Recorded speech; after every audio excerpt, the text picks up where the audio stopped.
اگر تم پیغمبر کی مدد نہ کرو گے تو اللہ ان کا مددگار ہے۔ وہ وقت تم کو یاد ہوگا جب ان کو کافروں نے گھر سے نکال دیا۔ اس وقت دو ہی شخص تھے، جن میں ایک ابو بکر رضی اللہ تعالی عنہ تھے، دوسرے ہمارے پیغمبر صلی اللہ علیہ وآلہ وسلم۔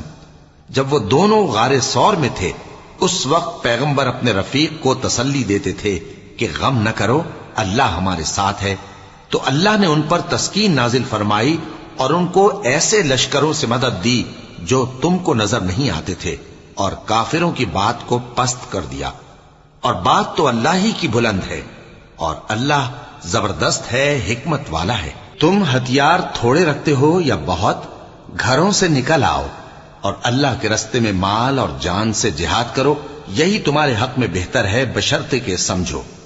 اگر مال غنیمت آسانی سے حاصل ہونے والا اور سفر بھی ہلکا ہوتا تو